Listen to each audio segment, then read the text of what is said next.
Assalamualaikum. Kami dari TVPSS di Plujes. Assalamualaikum. We are from TVPSS di Plujes. Hari ini kami berada di Pesta Buku Negeri Sembilan 2026 di Maidin Mall, Seremban 2, Negeri Sembilan. Today we are at the Carnival Book event at Negeri Sembilan, Seremban 2 at Maidin Mall.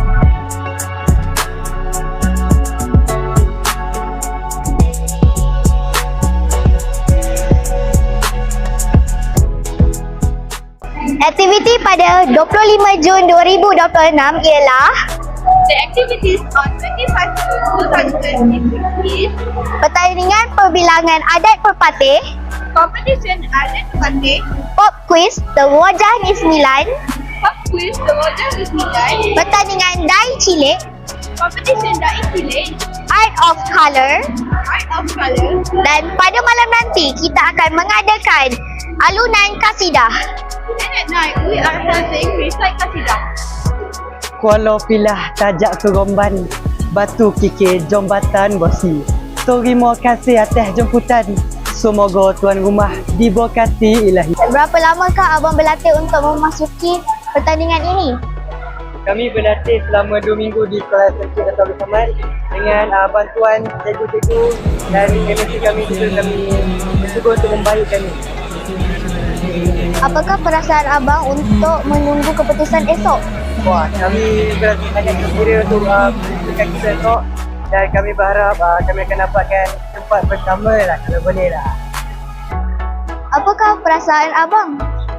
Kami berasa sangat-sangat gembira dan berdebah sedikit lah semasa menentukan keputusan, jadi kami bersyukur kerana dapat datang semua esok lah. Terima kasih. Terima.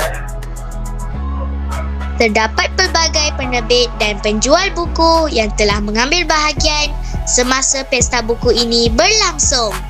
Antaranya ialah PTS Media Group, Galeri Ilmu, Karang Craft dan banyak lagi.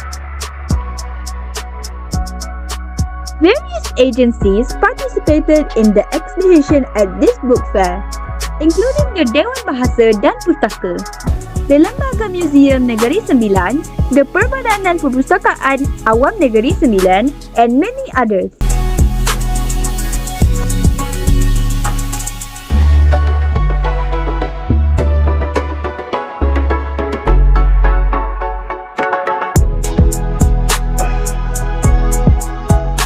Visitors also had the opportunity to meet renowned authors and talented illustrators at the book fair.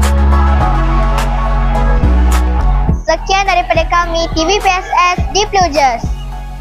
Terima kasih. That's all from us, TVPSS di Plujes. Thank you.